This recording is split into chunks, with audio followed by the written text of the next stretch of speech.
రాముడు అనగానే మనకు సీతమ్మ గుర్తుకు వస్తుంది. కాకపోతే రాముడు అనగానే మనకు గుర్తొచ్చే మరో పేరు హనుమంతుడు. శ్రీరాముడి జీవితంలో సీతాదేవి, లక్ష్మణుడు, భరత శత్రుఘ్నులు ఇలా ఎందరున్నా హనుమంతుడు మాత్రం ఎంతో ప్రత్యేకం. ఎందుకంటే మిగతా అందరూ రామచంద్రస్వామి వల్ల లాభం పొందారు. కాని రామదూత అయిన ఆంజనేయుడు మాత్రం తన స్వామికే ఉపకారం చేశాడు. రావణలంకలో బందీ అయిన సీతమ్మ జాడను కనిపెట్టి సుందరకాండకు నాయకుడయ్యాడు. రావణుని అంతానికి ఆరంభం పలికాడు. అలా సీతారాముల కలయికకు మూల కారణం అయ్యాడు. ఇంత ప్రాముఖ్యత ఉన్న హనుమంతుడు మరి రాముడి అవతారం చాలించి అయోధ్యను వీడుతుంటే ఏం చేస్తున్నాడు?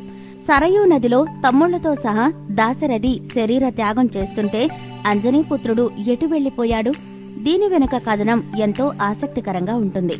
రాముడు రావణుని సంహరించి సింహాసనం అధిష్ఠించాడు. 11,000 ఏళ్లు రామరాజ్యం సుభిక్షంగా కొనసాగింది. ఇక రామావతార సమాప్తి కాలం ఆసన్నమైంది.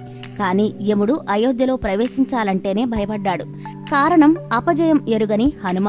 ఆయన ఉండగా యముడు కూడా ఎలాంటి సాహసం చేయడానికి వీలు లేకుండా పోయింది. అందుకే శ్రీరాముడు ఒక వ్యూహం పన్నాడు. దాని ప్రకారం ఆంజనేయుని అయోధ్యకు దూరంగా పంపాడు. అప్పుడు యముడొచ్చి శ్రీరాముని అవతారం చాలించమన్నాడు. రాములవారు సరయూ నదిలో ప్రవేశించి వైకుంఠం చేరిపోయారు. ఇది జరగాలంటే హనుమ ఉంటే అస్సలు వీలు కాదు. ఆయన శ్రీరాముణ్ణి తిరిగి తన నిజధామమైన వైకుంఠానికి వెళ్లనివ్వడు. అందుకే అయోధ్యాపతికి ఆంజనేయుణ్ణి పథకం ప్రకారం సుదూరంగా పంపడం తప్పలేదు. రాముడు తన చేతివేలుకున్న అంగుళీకాన్ని పోగొట్టుకున్నాడు.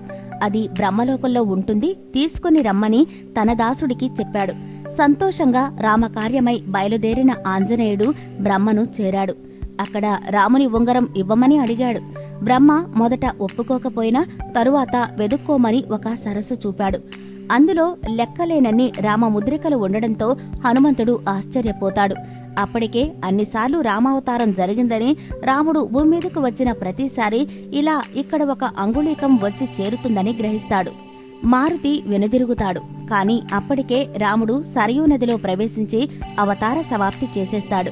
హనుమంతుడు తరువాత కూడా ఇప్పటికీ చిరంజీవిగా రామనామం జపిస్తూ జీవించే ఉన్నాడు. ఎందుకంటే రాముని వరం ప్రకారం ఆయనే ఈనాటి మన చతుర్ముఖ బ్రహ్మ తరువాత కాబోయే బ్రహ్మ. సృష్టి చేయాల్సింది, నడపాల్సింది హనుమంతుడే. అతనికి అంతటి శక్తి కలగడానికి కారణం రామనామమే.